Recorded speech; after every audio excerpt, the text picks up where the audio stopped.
ଆପଣ ସମସ୍ତଙ୍କୁ ସ୍ୱାଗତ ଜଣାଉଛି ଯେ ବର୍ଷା ପାଗ ସତ୍ତ୍ୱେ ମଧ୍ୟ ଆପଣ ଉପସ୍ଥିତ ହୋଇଛନ୍ତି। ଗତକାଲି ସିଏଜି ରିପୋର୍ଟ ବିଧାନସଭାରେ ଉପସ୍ଥାପିତ ହୋଇଛି ଏବଂ ଏ ସିଏଜି ରିପୋର୍ଟଟା ବହୁତ ବିସ୍ଫୋରକ। এই প্রসঙ্গে পার্টির মতামত উপস্থাপিত করা ভারতীয় জনতা পার্টির বিধায়ক শ্রীযুক্ত প্রদীপ পুরোহিত মহোদয়, পার্টির অন্যতম প্রবক্তা গোলক মহাপাত্র এবং সুদীপ্ত রায়, যে কি সিভিল সপ্লাই কর্পোরেশন पूर्वतन चेयरमैन, से मत उपस्थापित करेंगे। ମୁଁ ବର୍ତ୍ତମାନ ପ୍ରଦୀପ ଭାଇଙ୍କୁ ଅନୁରୋଧ କରୁଛି ସେ କଥା ଆରମ୍ଭ କରିବେ।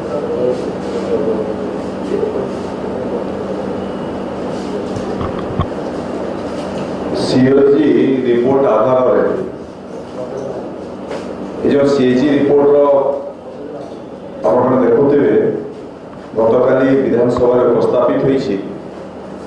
विशेषकर खाद्य जोगाण विभाग धान किणा बिकारे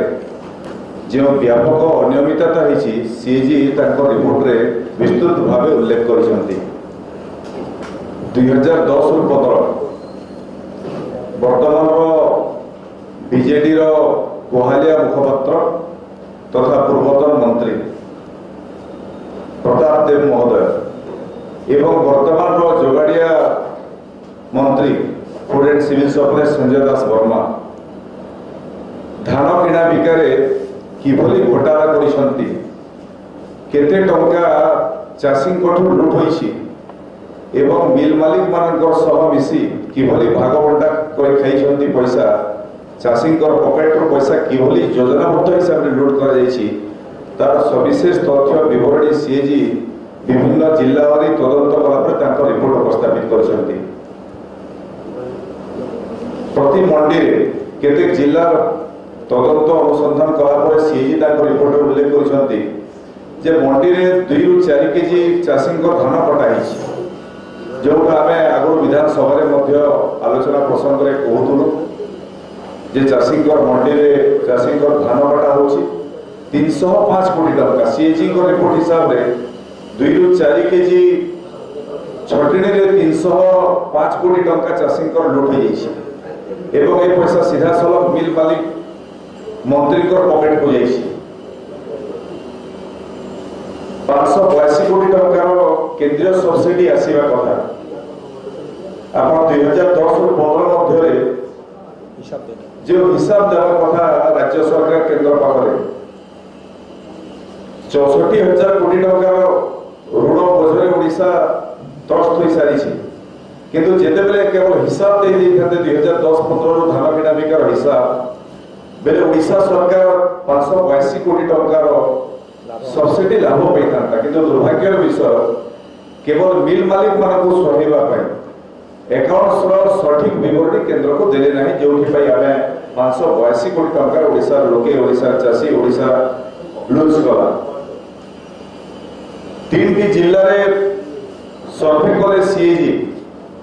41 कोटी टंका किभली घोटाला होइछि 20 मिलर 41 कोटी टंका किभली घोटाला करी सरकार को नात लुटी नहीं तार विवरणी सविशेष विवरणी तदंत रिपोर्ट सह सीएजी उपस्थापन करिसंती। एठी चाषी मंडी खोलिबारे विलंब करिबा एवं केउ दिन केते परिमाण रे धान हबो को अंचल चाषी देबे तार सठिक निर्णय न करिबा कारण चाषी बाहर अल्टरनेट रे धान बिक्री करूची सीएजी जोटा धरिसंती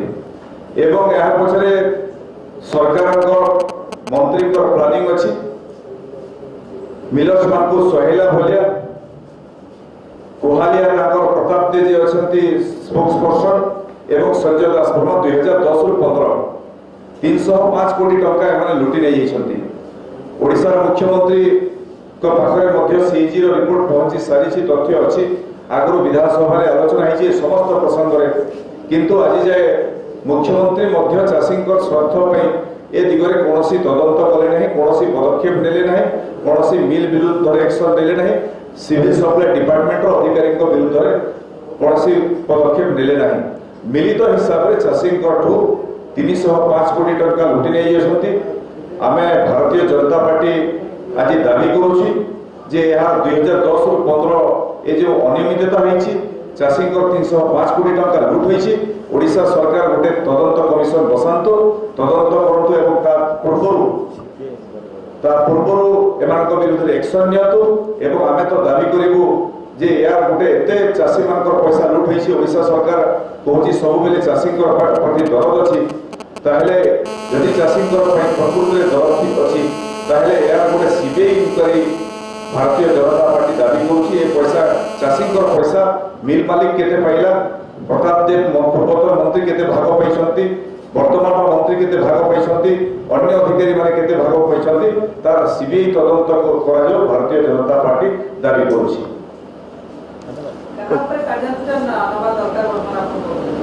वर्तमान दाबी करुछु दुई जन मंत्री प्रताप देव भेगार मंत्री थिले वर्तमान संजय दास वर्मा मंत्री अछंती सीधा सड़क ए दुई जन मंत्री दायी मिलर्स मानक सुहाइला भलिया एमाने ताकर डिपार्टमेंट रे भूमिका नैछंती सीएजी रिपोर्ट रे एमाने धरा पड़ी जाइछंती आमे दाबी करिवो ए दुई जनकर विरुद्ध रे पदक्षेप निया जाऊ एवं एते बड़ घोटाला होइछि ओडिसा राज्य रे 305 कोटी केवल चाषीकर पॉकेट रो जाइछि बाकी घोटाला 100 कोटी टंका होइछि आमे दाबी करिवो यार गोटे सीबीआई इंक्वायरी पे ओडिशा सरकार प्रस्ताव दियंतु केंद्र को विधानसभा चलती आपण विभिन्न प्रसंग उठाउछथि सरकार करूछथि एवं एक कथा विधानसभा रे उठे परिबे सीएजी आज विधानसभा प्रसंग उठी था विधानसभा महानदी प्रसंग में आप जानी अचल होगी पड़ी काली कि जितेबाला विधानसभा आरंभ हम Bharatiya Janata party report CAG report उपर निश्चित रूपे विधानसभा प्रसंग कर सरकार ठू ओडिशा मुख्यमंत्री ठू रिपोर्ट उपर मतामत वक्तव्य आशा कर।